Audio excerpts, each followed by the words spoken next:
Hi, my name is Nikki Lerzak, and I'm the Instructional Services Librarian at Genesee Community College. And this is, what is MLA Citation, and why do I care? The purpose of good citation is that it enables the reader to locate the materials you used when you conducted your research. The point of writing a research paper is to inform or perhaps to persuade. You have a reason for writing this, aside from obviously a grade. And you are using sources, you are weaving, you are creating a tapestry of information, your thoughts and your opinions with other people interwoven in. And when you create this tapestry, you can't just add everything.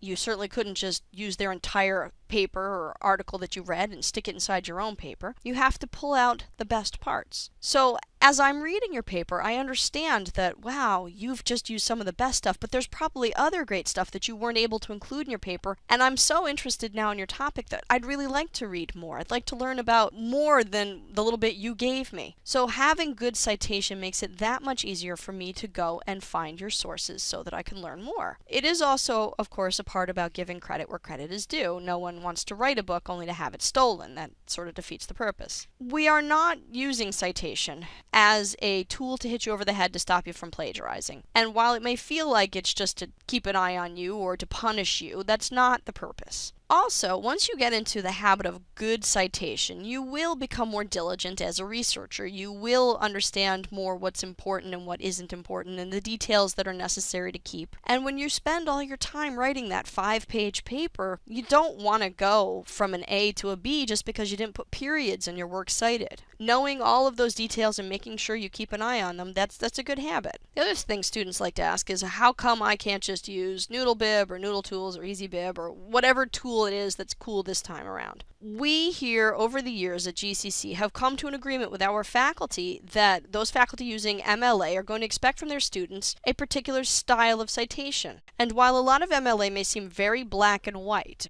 where the periods go, what order things are in, the spacing, the italics, and they are fairly black and white and rigidly so in that way. The fact that what we consider an author and what we consider a title, those are a little grayer sometimes, and we don't all agree necessarily in the same way that a word can sometimes have several definitions, or if you ever take a foreign language, you'll know that there are words that can be translated more than one way. For instance, a bonjour, it can say hello. It can also say hi. With that amount of wiggle room, not every tool will create the same citation. We want you to make citations that are in keeping with our style guide. If your tool creates something that lines up and matches what we say, then go right ahead, you have our blessings. But as long as you understand what you should end up with according to our style, you can use whatever you like.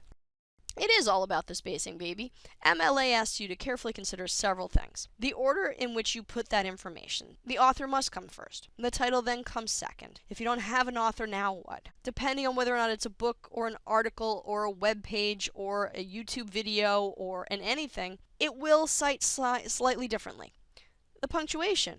How do I know that the author is over, that the title is over? Because there's a period or a comma. Periods and commas separate elements. When each element is over, the period or the comma says, aha, it's over. So here we have a basic book example for a book with one author.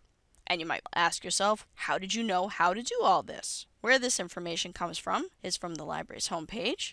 And you can see here the link to citation guides. And here is the current version of our MLA style sheet. Online is always the newest one, so if you're not sure which is the newest, check online. And you can see here we have the table of contents, which tells me all the different parts of this guide and what page things are on. You can see that in the guide content section it tells you that there are some general rules located on pages 13 and 14, which aren't a bad place to get familiarized with, because they have a lot of information there that will help you out. And you'll also see at the bottom of this page there's something called the core elements of MLA. You might not use all of them as it says there, but here are the basic parts of a citation. You may use more, you may use less, and we'll talk about that in other citation tutorials. let's take a look at the book. First off, you might ask, where do I get all of the information for this book? You get all of this information from the book itself. If you have the item, that will have the title and the author, the publisher's name, the date the book was published.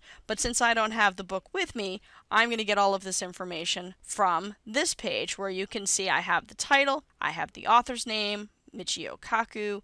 I can see the publisher information. There's a lot of other things on this page that I don't need, but here is where all of this information is, which you would get from looking at the book, generally something called the title page. So here's the information, and this is obviously not in MLA format, so we're going to take this using that style sheet, looking at the section here for books. As you can see, I have lots of different types of books, and this book is a book with one author, so I'm going to look at the format for a works cited entry for a book with one author. And we're going to follow the steps and fill in the information as we can. So first thing I need is the author's last name, a comma, and the author's first name. I have that. I said the author's name was Kaku, comma, Michio, period, and they come first. Next, I need the title of my book. You can see the title of my book is in italics. It also has all of the important or major words capitalized. There are many important words to this title. You can see hyperspace. It's the first word of the title, therefore very important.